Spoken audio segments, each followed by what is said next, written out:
There are elected representatives in Parliament.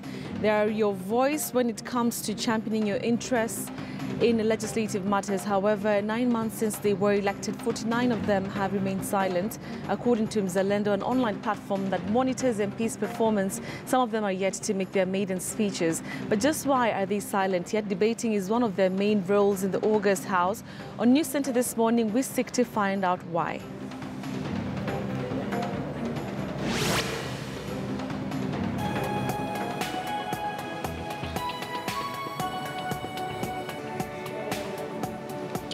Good morning there. Thank you very much for joining us. This is News Center and my name is Betty Callow. Thank you very much for joining us here on the show for the next 2 hours. As you know, we will be giving you live updates of news events that are currently unfolding here in the country. But apart from that also, we're having a very interesting discussion about silent members of Parliament. We'll be asking and of course seeking to find out why they have been silent 9 months into this particular job in which they're supposed to represent Kenyans from the different constituencies. We'll be having that discussion here on the show. Remember, we'd like to hear your thoughts on all the coverage and, of course, all the stories we have for you. Hashtag, of course, for any feedback is KTN News Center, or choose to tweet me at Betty M. Kialom. But apart from that, also, we're looking at other top stories, one of which is that the High Court in Nairobi is set to start hearing a case legalizing abortion. So we'll be having details of that.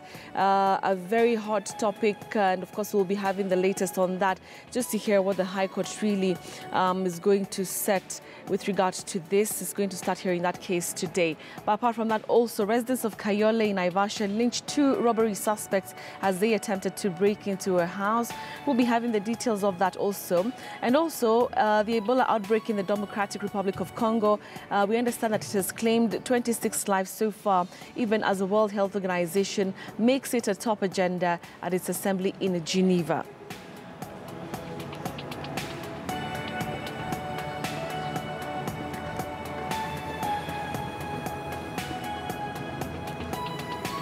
All right, so like I mentioned this morning, we're putting to focus the debates in Parliament, the representatives in Parliament. Of course, they are your voice when it comes to championing some of the issues that as a Kenyan you face on a day-to-day. But we understand that 9 months in, 49 of them have not yet made their maiden speeches. And we'd like to ask you on our Twitter platform, do you think members of Parliament performance should be pegged on their contribution to debates? That's our Twitter poll. There you have it on your screens, the graphics. Do you think MPs' performance should be pegged on their contribution to debates? I'd like to hear your thoughts also. Shortly, we'll be highlighting the names that have been fronted by Mzalendo.com, which is an online platform that really follows through what happens in Parliament, also with the backdrop and information gotten from the Hansard. We'll be having the details of that shortly. But before that happens, let's just look at other top stories making headlines. And the Health Cabinet Secretary Cecily Kariuki has been summoned to appear before the Public Accounts Committee investigating 9 billion shillings NYS scandal. Kariuki, who was in charge of the docket last year, is expected to appear before the committee this Friday alongside current Public Service Cabinet Secretary Professor Margaret Kobia, who's also expected to be grilled. The Opio Wandai-led committee include Principal Secretary Lilian Omolo, who has already stepped aside to facilitate investigations, and NYS Director General Richard Ndubai.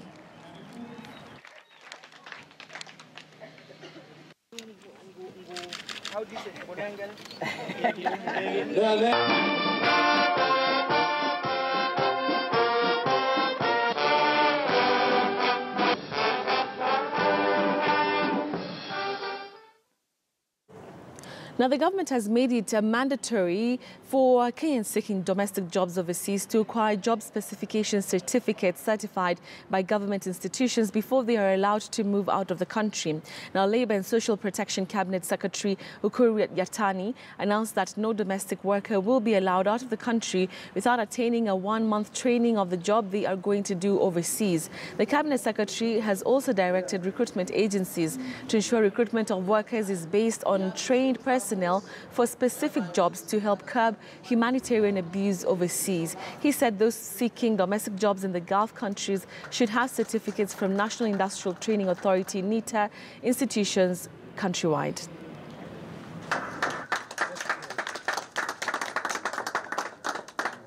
we are yet to see a country that can develop without putting skills in the heart of business. You cannot industrialize unless you have appropriate, modern, and relevant skills to move the economy forward. The era for white-collar job is gone, sitting in offices is gone. We must make ourselves busy. We must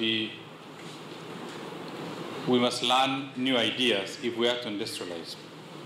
As a country, desirous of developing a rich human resource base by impacting appropriate skills so as to harness the immense demographic dividend from our youth bulge, government remains cognizant of the huge youthful population that can easily be inculcated with positive mindset and new skills, as they are more flexible and receptive to new ideas.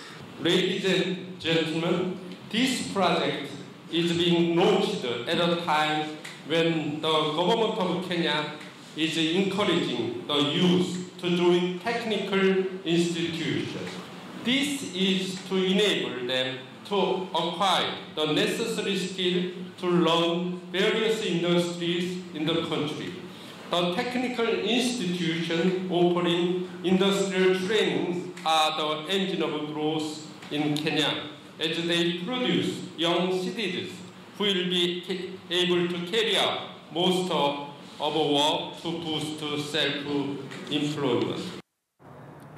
Now, the government has launched a work permit verification and registration exercise that targets all foreign workers in the country. Currently, Kenya has 34,000 registered foreigners issued with a work permit, but Interior Cabinet Secretary Fred Matiang'i says thousands others are not registered. The 60-day exercise targets the illegal foreign workers in the country. Foreigners will now be required to submit their original work permit, valid official endorsement on passport, valid alien card, official payment receipts, and the Kenya Revenue Authority PIN number.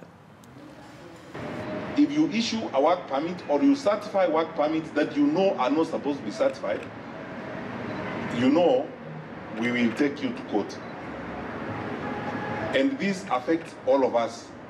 Is it fair for us to use our hard-earned resources to the tune of 360 million to buy air tickets for people who are in our country illegally to go back?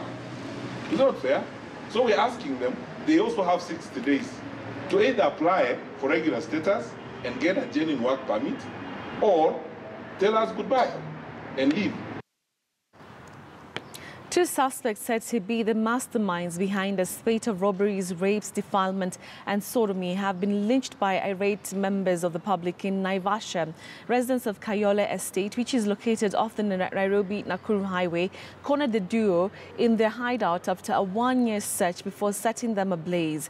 The residents celebrated the death of the two, saying they had been subjected to sleepless nights due to constant attacks by the two.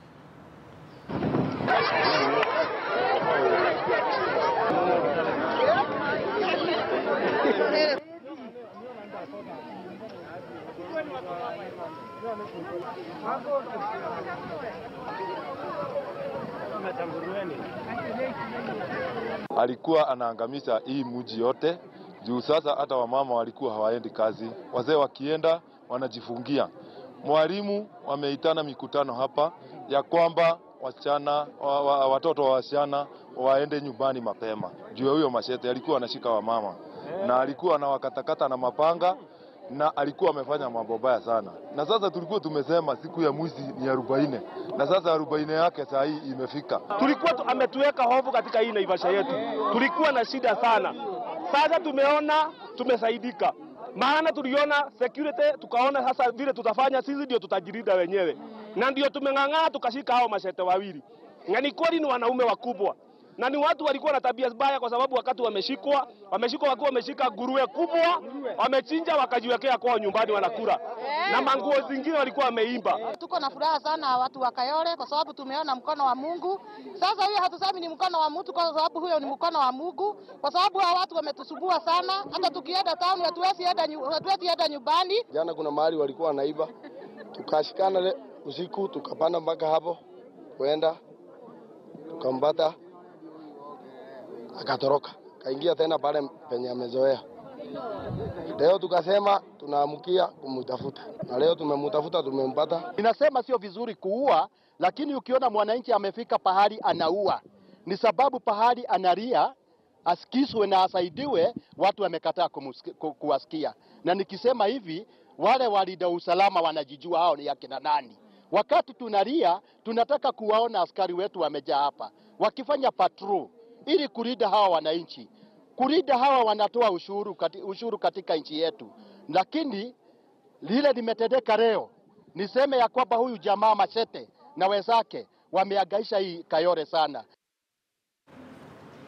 Now, residents of Samburu County have been challenged to sell their cattle and invest in the education of their daughters in order to improve their lives in future. Samburu West Member of Parliament Naisu Lesuda also advised parents in the region to enforce discipline among their children as they encourage them to pursue education. She was speaking at AIC Moi Girls Secondary School in Maralal Town, Samburu County, during a parents' meeting.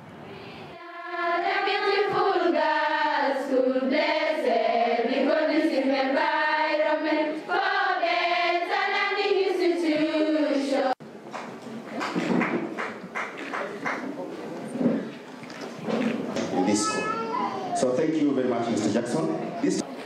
Ukijinyima saa hizi na uhakikishe msichana wako yuko shule, siku ile atamaliza na apate kazi, especially msichana, hata tu niwaambie, atakukumbuka na atakurudishia hiyo ng'ombe mara 20, mara 30, mara 100. Walimu wetu, ninawaomba sana na nanyenyekea. Hawa wazazi wamejitolea, wameleta watoto wao shule. Pia nyinyi, you have no other business apart from empowering these girls. Ninaomba mjitolee, fanya hata extra time jioni.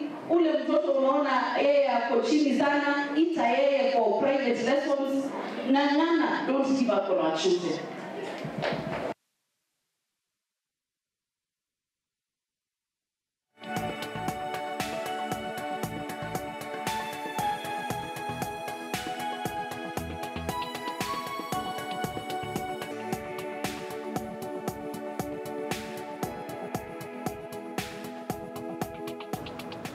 All right, we now want to get into our discussion for the morning. And remember that we're talking about members of parliament and their performance. If indeed that should be pegged on how much they've contributed on the floor of the House in the debates. We'd like to hear your thoughts. Like I mentioned earlier, KTN News Center is our hashtag. You can also choose to tweet me at Betty MKalo. I'll be glad to, of course, sample some of the views that you will be, of course, putting across. Do you think the members of parliament contributions should, of course, say whether indeed they are performing at their jobs? We'd like, of course, to have that conversation right now. And remember that this, of course, came as a backdrop of an online platform, Zalendo, which of course came out to highlight a number of members of parliament who they said did not really participate and they were silent for the 9 months. But we understand that Zalendo has come out to say that they've disowned this particular listing, but that does not stop our conversation, because really it has been another conversation, even in the previous years, really, about the contribution of a number of members of parliament. We'll also be discussing all that. I want to introduce my guest here in studio, starting from my immediate right, Dr. Pamela Odhiambo, who's a Migori woman representative. Thank you very much for joining us. We also have Kevin Osida, who's a governance expert. Thank you for your time, Kevin. Shukran. And it's great to have you in studio. So, Dr. I'll start with you. We're asking, do you think that the contribution on the floor of the House really should say whether members of parliament or legislators are performing well at their jobs? Thank you very much, Betty, and good morning, viewers. Right. I think when we consider the issue of performance of MPs, contribution to debates in whatever manner, either by moving motions or introducing bills or participating in other debates introduced by other people and giving their views and supporting or opposing, is paramount. Because actually the main description, the job description of an MP is coming up with laws and policies and frameworks that can actually govern the country. So it is an integral part of the performance. However, there are also other indicators of performance. Apart from what we do in Parliament, there are others that we also do in the areas which we represent. Right. And I think when we are talking about performance, then I would suggest that we give it a more holistic approach and we make it clearer to the public, whoever is coming up with any survey, they need to clearly indicate what exactly, what parameters are they looking at the moment or holistically. All right. Yeah. Kevin, your thoughts on the same? Members of Parliament, either Senate or the National Assembly, are elected members. They are nominated. And they are taken to that house to be able to respond to certain needs. And one of those needs is, one is to represent the people, and two is to make laws that are supposed to also be representative of the feelings of the people. And so as to the extent that their performance is gauged or is derived from their ability to speak at the National Assembly, I think in my view, it would be very difficult if you want to be a member of National Assembly or Senate who is unable to speak. Right. Because really that process is it's an elective process, and we see them shouting left, right, and center, asking for votes. We see them making a lot of noise over weekends. And so the question that then begs is, why is anyone unable to speak? You know, on even if you really have nothing to talk about from your constituency, but on national concerns that affect Kenyans. Right. So I think I would vouch for the school of thought that performance should also be gauged as to the extent that a member is able to not only speak, but to articulate issues that are affecting not only their citizens, but indeed the entire country. And I think that the kind of environment that we have right now is one that really requires almost every member of the National Assembly to be able to speak about the issues. So as Mheshimiwa has rightfully said, either you therefore represent, you're able to come up with motions, or you're able to speak about the bills that others have already presented, so that then the people that you represent can feel part and parcel of that house, and they can also be able to really see your leadership skills and qualities coming up as their leader. Then they feel motivated to not only vote, but really to be able to also find a space to work with you as their leader. Interesting. Yeah. All right, I want us to go back to the weekend, and the Speaker, Justin Muturi, had a weekend conversation with journalists. And one of the things that he mentioned was that he actually said 70% of members of Parliament do not actively engage on the floor of the House. And that's a serious concern. Also, Dr. coming back to what you said, that indeed we should look at it holistically, but also contributions on the floor of the House remain very important. So 70%, that's according to the Speaker of the National Assembly, that's still a huge number. Thank you very much. I think the concerns of the Speaker and everybody else may be valid. And I would like us to look at this thing also against the backdrop, because Kenyans are counting 9 months since election, and that is true. Yes. But look at the way the issue of participation and all these things, debates in the Assembly started off. I think we should not forget that for a major part of these 9 months, actually there was a lot of noise in Kenya, especially about this complaint of the stolen votes of the people's president, Raila Amolo Odinga. And we saw riots, and we saw there was this period where, especially from the NASA fraternity, we were not participating in the assembly per se for a major part of the beginning, the first quarter. And until the other day when the handshake took place, and then we joined the team, and now we are in Parliament. I think the issue is quite a number of us have tried to participate. Again, if the Speaker is talking about the 70%, and I think from that very conversation, he was like, then maybe more MPs, especially the new ones, may need further induction. Right. And all these are factors that could be hindering. And I think the truth is, we should be in Parliament, we should be able to participate, we should be able to express views of the people that we represent in that house. So it is if the statistics is giving is accurate, then it is a concern, and I would like to go for the solution is offering the soonest possible. Right. Because like all job places, I think we know even children, some are not just born once and they start working. So if he has identified that gap, my take would be, can that be done thoroughly and further and in a manner to facilitate the MPs to do what they are supposed to do.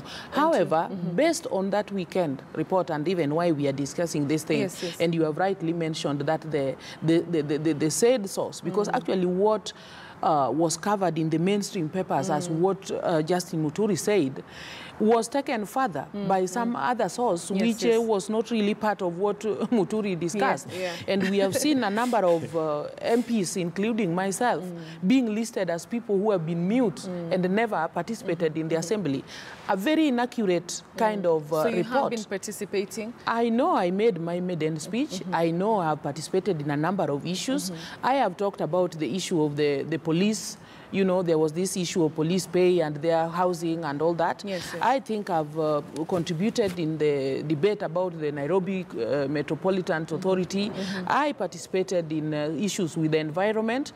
This bill, this action the government was taking the other day to declare National Tree Planting Day. I am part of the group that actually strongly proposed that we need to take a collective responsibility to reinstate our natural tree cover, to harness from the nature that God has given us, because we have seen disasters. When it is raining like now, we have lost quite a number of property, we have lost a number of lives, and we cannot just manage the water. When it is drought again, the sun takes such a toll on us. And I was wondering, I think if you go to the records, I said verbatim, when are we going to come up with this mega multi-million kind of solar system in the north and the northeastern regions of Kenya, so that we can get power from there. And I think I've talked about the issue of health and really articulated issues concerning the lack of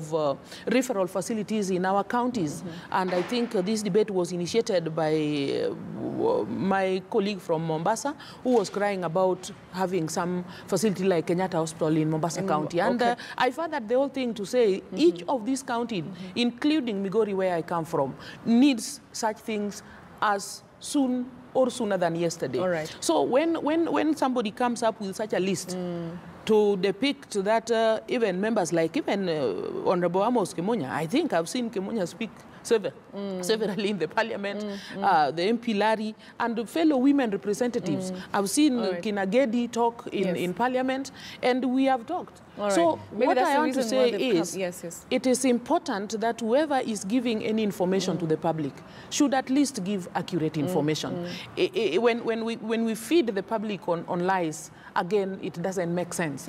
Kenya has got very sensitive issues, and I think these sensitive issues need to be addressed. So if there is a way the speaker is really feeling that there are MPs who are not able to speak at all in the parliament, and my thinking would be, again, instead of keeping quiet and talking about it to the journalists before even they said MPs are made aware that, you know, so far this is happening and this is not the expectation. I think it is also good as a way of building somebody in their career. As a supervisor, you need to put them down and tell them this is how we need to do it. Interesting. You've raised quite a number of issues, and of course, that's why we've said let's not dwell on the Mzalendo listing. Let's just talk about the backdrop of what the speaker had to say, but thank you for clarifying that. Kevin, just coming to you, of course, the speaker also mentioned quite clearly that, you know, he's concerned that a number of legislators maybe did not get the training or you know, the expertise to, you know, delve on issues on the floor of the House, because that induction, I remember, it was probably like a week or two, or even less than that. So is that time really enough for somebody who's a first-time member of Parliament to come in and to know, okay, so this is how I present something, you know, on the floor of the House? I think probably to start with and to pick up from where Dr. has left it, 70% is quite a huge number. Right. And we are talking about, if we talk 350 members minus the speaker, they have 349 who are elected and nominated.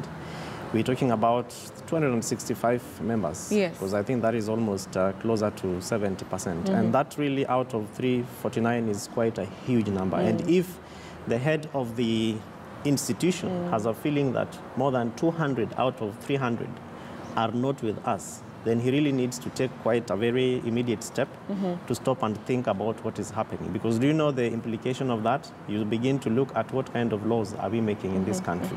You begin to look at how can we be able to not only count the number of laws, but then the impact of those laws. Because then National Assembly, really, their role is to be able to not only represent, oversight, to a certain extent, but majorly is to be able to make laws and legislate.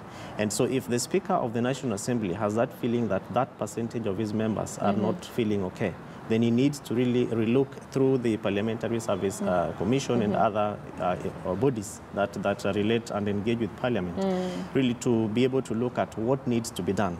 Secondly is induction workshop. Yes. And as County Governance Watch and where I come from, we have participated in some processes to induct members of the National Assembly and also members of county assemblies of different counties. And I think this is an appeal to these members. When you are invited for an induction workshop or an induction session, please take it seriously. In some quarters, we have seen members coming. For instance, it's at Paradise Hotel in Mombasa. They arrived yesterday evening. And the session that is supposed to start at 8:30 starts at 12. And then by 3:30, members begin talking about, you know, we are from this part of the country, we've never been to Mombasa, we want to take time.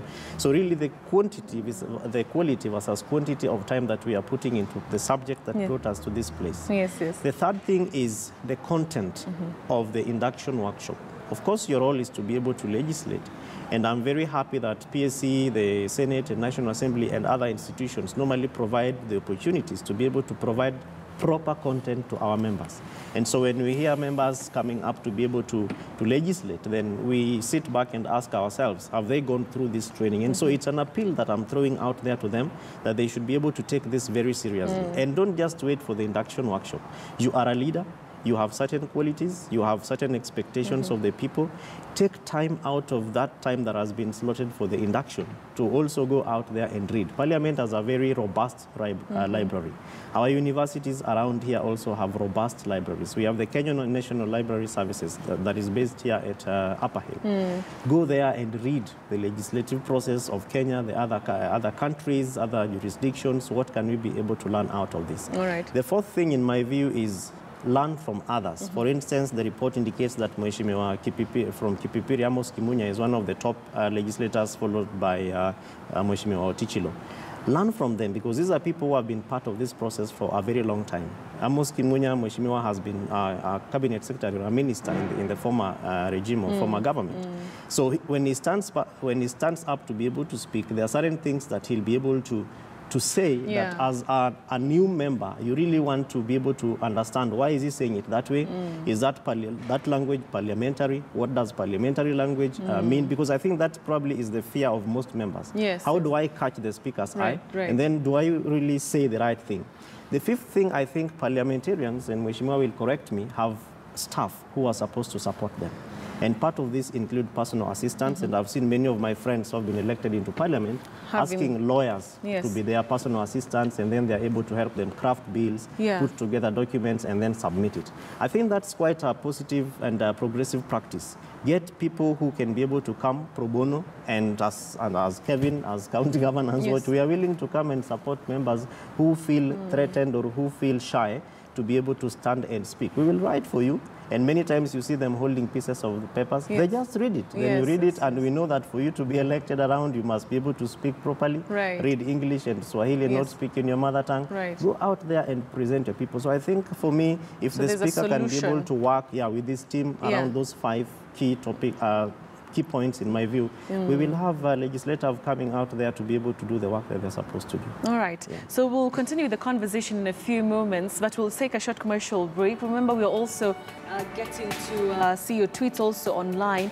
Do text us. Let us know if, by your opinion, if you think that the legislators should be gauged with regard to how much they, of course,